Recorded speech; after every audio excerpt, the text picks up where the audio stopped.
warahmatullahi wabarakatuh.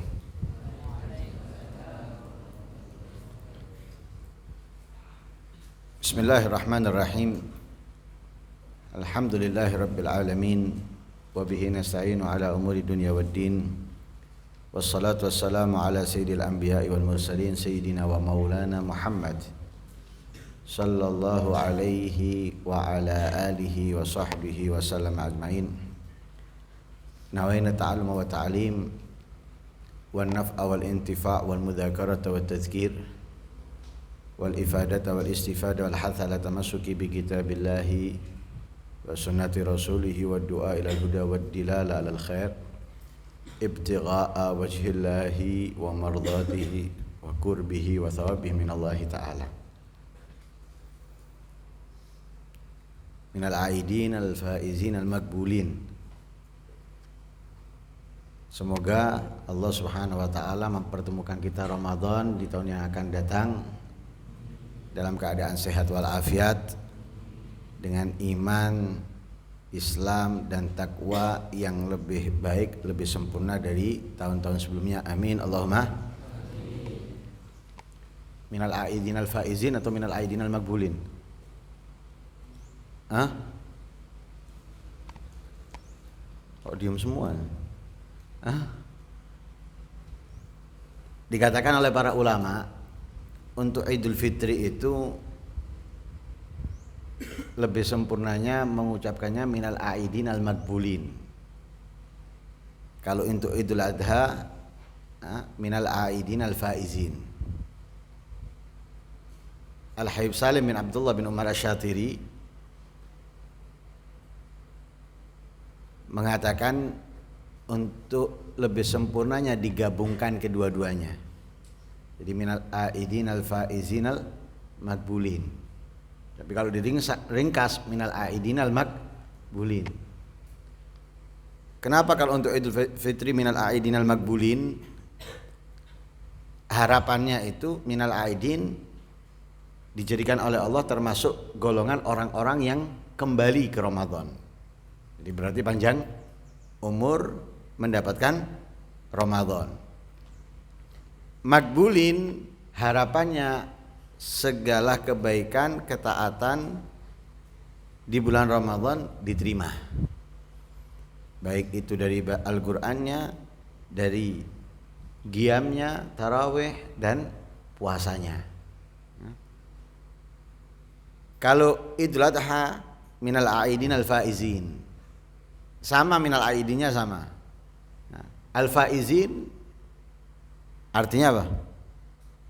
Beruntung. Mengharapkan keberuntungan. Jadi semoga Allah memberikan keberuntungan sebagaimana Allah berikan keberuntungan untuk orang-orang yang melaksanakan ibadah haji. Jadi minal aidinal faizin. Sehingga untuk mendapatkan kedua-duanya, Al-Habib Salim bin Abdullah Asy-Syatiri mengatakan minal aidinal maqbulinal faizin. Ada yang kepingin ketemu Ramadan lagi? Hah? Nggak ada? Kok diem? Nggak seneng Ramadan? Hah? Senengnya apa? Senengnya tidur atau apa?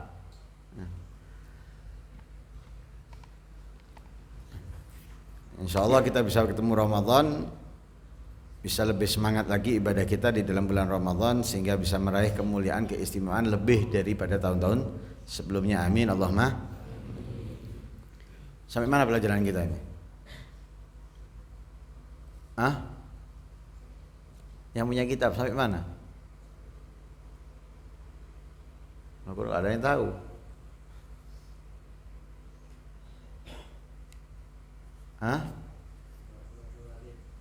Sampai yang mana? Tajwid ya. Sampai tajwid. Halaman 22. Qala al-musannif rahimahullah wa nafa'ana bihi wa minkum fid dharain amin. Thalithan at-tajwid. Yang ketiga, masih di dalam pembahasan tentang mata pelajaran Al-Quran.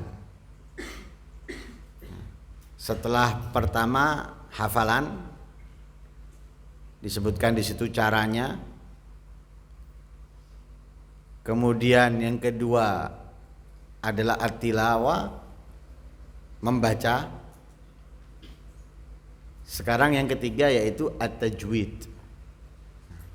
Nah, semua masih berhubungan dengan Al-Quran. At-tajwid. Tajwid itu mempelajari ilmu membaca dengan sempurna Al-Quran. Panjang pendeknya, tepatnya berhenti, atau kapan kita berhenti karena tidak kuat nafas dan bagaimana melanjutkannya.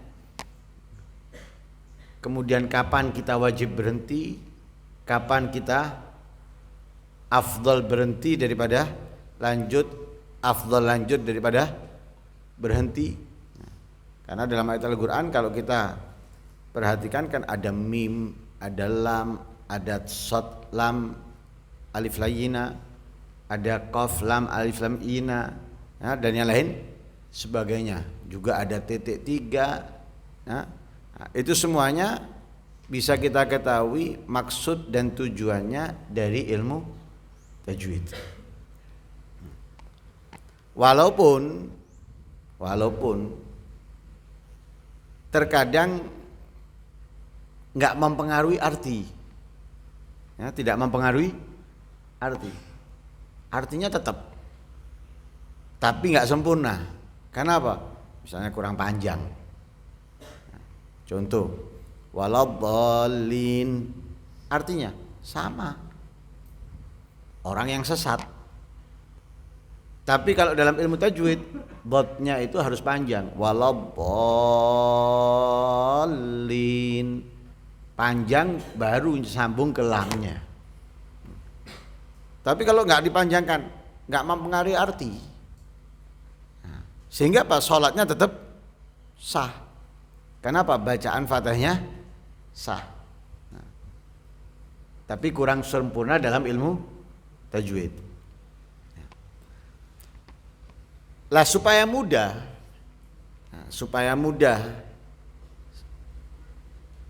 membaca dengan sempurna, itu yang pertama apa? Yabtadi'u ta'wid as-sighar bi ilqaihi ilahi mujawwada. Memulai membiasakan anak-anak kecil dengan mengajarkannya kepada mereka mujawwada dengan bertajwid.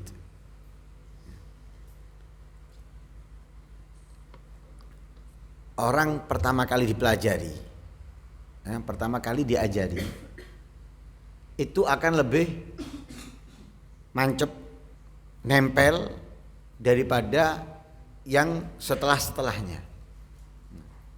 Sehingga kalau mau merubahnya sulit. Kenapa? Sudah terbiasa awalnya dengan seperti itu. Tapi kalau sudah dibiasakan pertama mengajarkannya itu dengan tajwid, itu lebih memudahkan ia menyempurnakan. Contoh gini, orang yang hafal dengan mendengar salah, karena salah mendengar, kemudian benarkan dia, dibenarkan saat itu benar, tapi besok lusa salah lagi, karena yang dihafal lewat dengar itu lebih lengket dalam ingatannya daripada apa yang diingatkan. Seperti itu pula mengajarkan kepada anak-anak. Ketika diajarkan dengan tajwid, ini lebih memudahkan mereka membacanya sudah dengan tajwid, walaupun mereka belum tahu ini apa. misalnya ini idhar atau ikhfa, iklab, dan lain sebagainya. Belum tahu. Tapi karena diajarkannya seperti itu lebih mudah nanti. Oh ternyata ini ikhfa, oh ternyata ini iklab, oh ini ternyata idhar, oh ini ternyata idgham, bihunna atau bilah hunna dan yang lain lebih mudah. Kenapa? Sudah diajarkan secara praktek dengan tajwid. Karena itu para salaf mengajarkan kepada anak-anaknya sholat tanpa ilmunya ketika masih kecil, diajarkan sholatnya, tapi mengajarkannya itu sesuai dengan ilmu. Jadi secara tidak langsung ini belajar meraktekkan ilmu, padahal yang diajari belum tahu ilmunya, belum tahu syaratnya, belum tahu hukumnya, diajarkan. Sehingga ketika mereka belajar itu sudah mereka lakukan.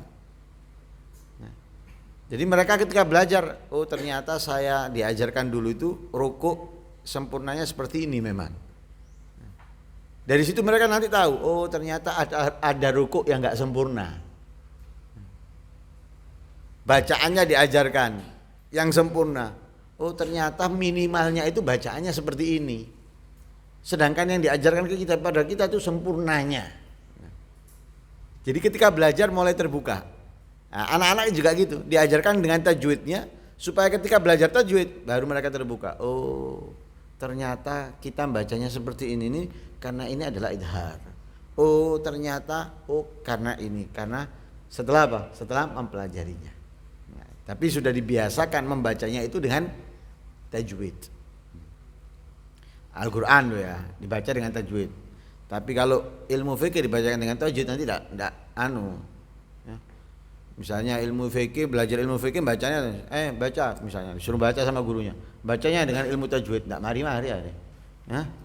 Arkanul Islami khamsatun misalnya syahadatu an la ilaha enggak mari-mari ada selesai. Al-Quran. Itu yang pertama.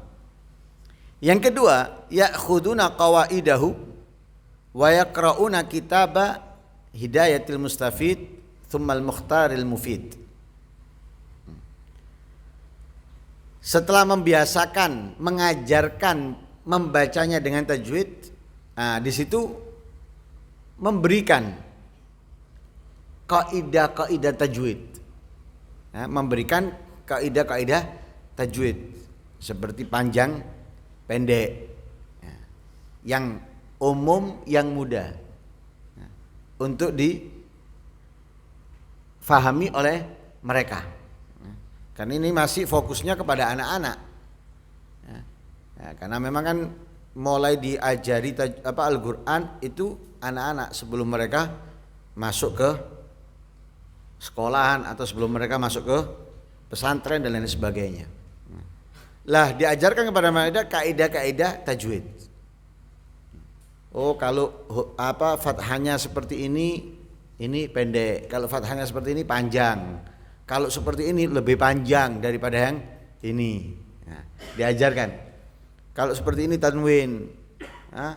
Kalau ini seperti digabung dengan ini nanti bacanya seperti ini. Nah, kaidah-kaidah. Sambil apa? Sambil membacakan kepada mereka atau mengajarkan kepada mereka kitab Hidayatul Mustafid. Nah, ini banyak dipelajari di dalam ilmu tajwid, Hidayatul Mustafid. Setelah kitab Hidayatul Mustafid mereka pelajari, mereka pahami, meningkat ke kitab Al-Mukhtar Mufid, Al-Mukhtarul Mufid. Nah, dari situ meningkat sudah mereka. Kualitas bacaannya sudah membaik. Yang ketiga, yulahidu tadbiqal qawaid. Memerhatikan prakteknya kaidah-kaidah yang telah diajarkan. Jadi gurunya memerhatikan kepada santri-santrinya kaidah-kaidah tajwid yang telah diajarkan. Dengan apa? Ya, fala budda min tilawatihim atsna'i darsi tajwid syai'an minal Qur'an lita'akkud minat tajbik wa ta'widihim alaih. Ya. Dengan apa memerhatikannya? Ya berarti harus ya, daripada membacanya mereka. Jadi wajib mereka para santri membaca Al-Quran. Kapan? Asna darsi tajwid, di pertengahan pembelajaran ilmu tajwid. Syai'an minal Quran, sedikit daripada Al-Quran, lita'akut minat tajbik wa ta'widim alaih. Untuk apa? Menekankan prakteknya dan membiasakan mereka atas itu. Seperti kalau belajar ilmu nahwu. Ilmu nahwu itu kalau hanya disampaikan, nah, fa'il itu seperti ini, mubtada seperti ini. Tapi kalau tidak diambilkan buku, kitab, nah, misalnya baca 1-2 baris daripada kitab, entah itu kitab, ya, misalnya ya, kitabnya Imam Al-Haddad, misalnya Risalatul Mu'awana, atau ya, kitabnya Imam Al-Ghazali seperti Bidayatul Hidayah yang tanpa harokat. Nah, dengan praktek mereka akan apa? Lebih matang. Jadi apa yang diajarkan itu lebih matang di mereka. Kenapa? Ada prakteknya. Tapi kalau hanya diajarkan, mungkin mereka tahu, oh ini mubtada, ini khobarnya, ini fa'il. Oh fi'il ini nggak membutuhkan maf'ul, ini fa'il. Ada maf'ulnya karena fi'il ini membutuhkan maf'ul karena muta'addi dan lain sebagainya. Lah, mungkin dia tahu. Tapi ketika praktek kurang maksimal. Sehingga mungkin yang seharusnya dhamma dibacanya fathah. Yang seharusnya kasrah dibaca dhamma. Tapi kalau praktek, nah ini akan lebih matang. Nah, ketika dibiasakan pembelajaran sama praktek, lah itu akan lebih maksimal. Naik mobil, anaknya sudah dewasa nih sama bapaknya, nyetir bapaknya, ngasih tahu, ini kalau dimasukkan sini masuk 1, ini kalau mundur masuk 2. Tahu anaknya kalau maju 1, kalau tapi nggak dibiarkan duduk di tempatnya sopir. Bisa masuk 1 masuk 2. Tapi gimana jalannya? Seperti bapaknya nyetir? Enggak. Mungkin masuk 1 mati. Langsung nyalakan. Lupa dia kalau harus di 00 dulu. Nyalakan. Ini lagi. Kaget lagi. Kurang maksimal. Tapi coba dibiarkan di sopir. Nah, memang pertama jendal-jendul. Nah, lama-kelamaan enak. Seperti itu ketika belajar nahwu. Nah, sama juga tajwid. Dikajari cuma idhar itu seperti ini, ikhfa seperti ini, iqlab seperti ini. Gitu toh. Jadi bacakan Al-Quran untuk membaca sesuai dengan ilmunya. Kurang maksimal. Karena itu ketika pembelajaran seperti tajwid, ya, nahwu dan semisalnya, itu harus apa? Di tengah-tengah pelajaran ada praktek. Nah, praktek itu gunanya apa? Memastikan apa yang dia dapat daripada kaidah-kaidah atau pembelajaran dan membiasakan mereka membacanya sesuai dengan apa yang mereka dapatkan. Nah, itu yang ketiga. Yang keempat, la budda min mulahadati tadbik waqta istima'il hifzi wa waqtal mudarasah wat tilawah. Nah, membantu lagi nih, membantu untuk memaksimalkan lagi. Ya.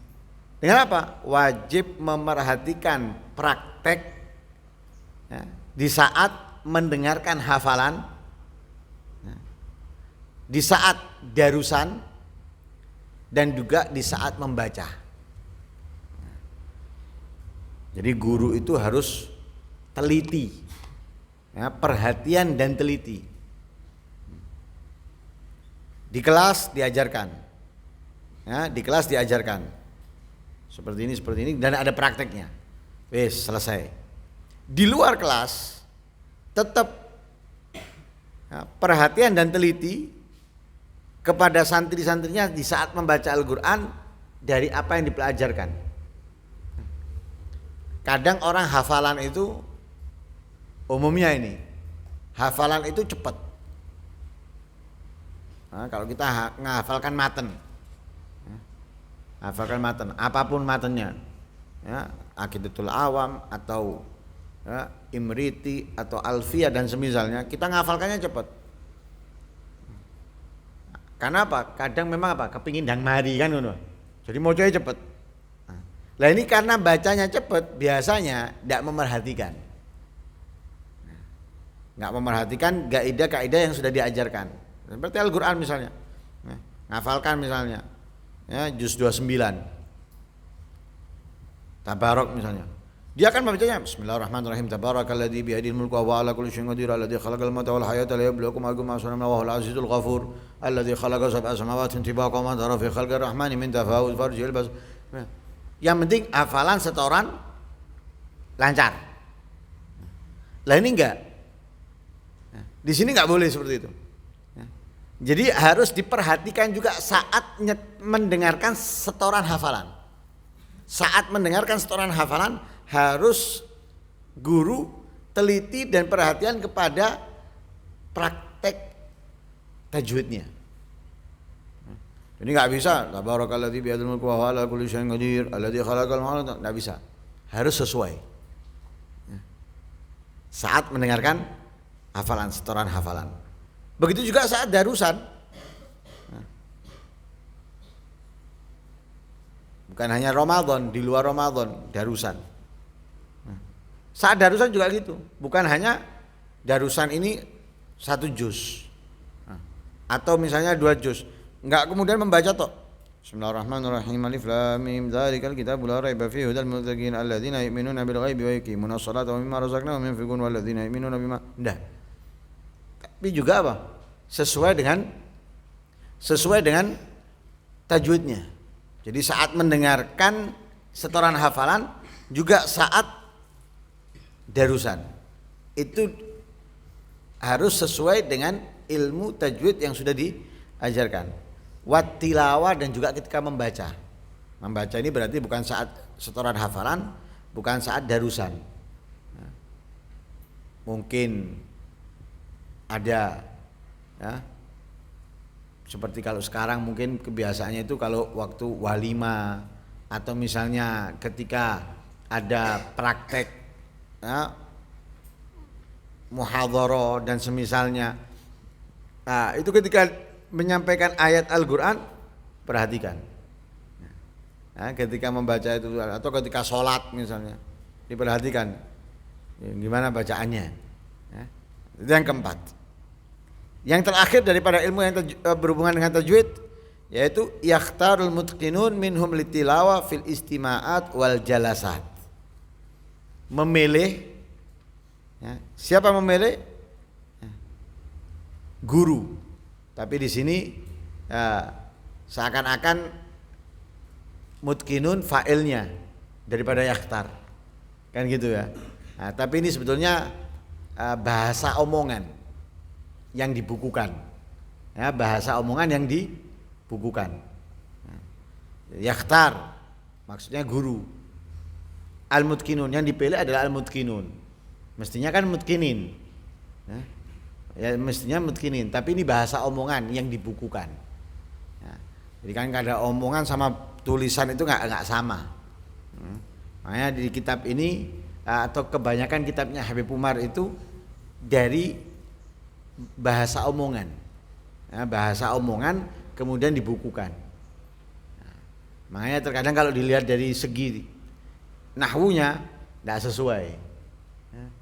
Tapi kalau dari bahasa omongan itu nggak salah, ya, karena kebiasaan daripada mereka dalam berbicara. Ya, yakhtar, ya, guru memilih. Ya. Al-mutqinuna minhum litilawah, yang mahir, yang ahli daripada mereka, yaitu para siswanya, para santrinya, untuk membaca Al-Quran. Di mana?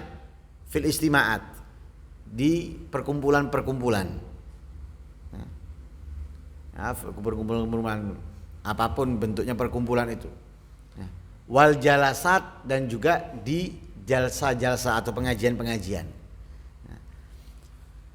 Ini dipraktekkan oleh Habib Umar. Ya, dipraktekkan oleh Habib Umar itu diantaranya saat Jalsatul Itsnain.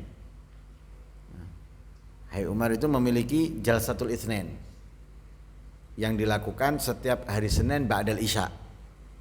Nah, kalau jam Hadramutnya itu jam 8. Nah, kalau di sini mungkin sekitar jam 12 malam. Lah, itu dari dulu. Ya, dari dulu. Ada yang baca hadis. Baca hadis ini anak-anak. Anak kecil baca hadis. Kemudian ada yang membaca Al-Quran. Nah, ada yang baca qasidah. Baru nanti Habib Umar menyampaikan. Nah, kalau Senin itu biasanya tafsir, ya, menyampaikan tafsir Al-Quran. Nah, lah di situ yang dipilih untuk membaca Al-Quran yang mutqin, artinya apa? Yang sudah ahli, yang sudah mahir. Ya, bisa dikatakan yang paling baik, ya, di antara yang ada rata-rata daripada cara membacanya. Ya, jadi baik itu bukan hanya dalam dalam tajwidnya, juga dalam suara. Ya, jadi suaranya yang enak, kemudian dia sudah bagus dalam praktek tajwidnya, itu dipilih. Nah, makanya di sini yakhtar, guru memilih al-mutqinun minhum, yang paling mahir, yang paling mutqin di antara mereka, litilawah, untuk membaca Al-Quran di perkumpulan-perkumpulan dan di jalsa-jalsa. Itu yang ketiga pembahasan dalam Al-Quran, yaitu tajwid. Kita tambahkan satu, yang keempat. Yang keempat ya berhubungan dengan Al-Quran, ya, selain hafalan, kemudian bacaan, tajwid, yang keempat adalah tafsir. Ya, jadi bukan hanya kita hafal, bukan hanya kita bisa membaca, bukan hanya bagus dalam membaca, tapi juga memahami. Ya, karena tujuannya Al-Quran untuk apa? Untuk kita amalkan. Ya, ada perintah kita jalankan, ada larangan kita jauhi, ada anjuran untuk kita kerjakan, ada anjuran untuk kita jauhi, kita jauhi. Nah, dari mana kita ngerti? Dari mempelajari tafsir. Karena terjemahan nggak bisa kita andalkan. Ya, terjemahan nggak bisa diandalkan. Karena apa? Terkadang berbeda antara terjemahan dengan tafsir. Nah, terjemahan dengan tafsir terkadang berbeda. Nah, kalau perbedaannya tipis, maksudnya sama, tidak apa-apa. Lalu terkadang terjemahannya dengan maksudnya itu jauh berbeda. Nah, makanya yang dibutuhkan dalam Al-Quran itu adalah kita mempelajari tafsir. Nah, lah pembahasan dalam ilmu tafsir ini ada dua hadis ini. Ya. Liman atqana tilawah wa hifdha juz'i amma yabda bi akhdi tafsiri qisari suwar minal jalalain au minar risalatil muadda min gibal markazin nur al mukhtasar fi tafsir qisari suwar. Di orang yang sudah bagus dalam bacaan dan juga sudah menghafalkan juz amma, bacaannya sudah bagus, kemudian dia sudah menghafalkan juz amma. Lah bagi mereka ini apa? Yabda bi akhdi tafsir qisari suwar minal jalalain. Mulai mempelajari tafsir surat-surat pendek dari tafsir Jalalain. Dari tafsir Jalalain. Karena tafsir itu kan ada tingkatan, ya. Nah, kalau untuk mubtadi itu, untuk pemula tafsir Jalalain cukup. Nah, untuk memahami maksudnya dari tafsir Jalalain cukup. Nah, karena itu kalau sudah mahir dalam membaca, sudah hafal juz amma, mulai mempelajari tafsir. Di mana dia mulai? Dengan apa dia mulai? Dia mulai surat-surat pendek. Karena apa? Yang sering dipakai. Ya, dia sholat 5 waktu khususnya, itu memakai surat-surat pendek. Lah, karena sering dipakai, butuh dipelajari. Gunanya apa?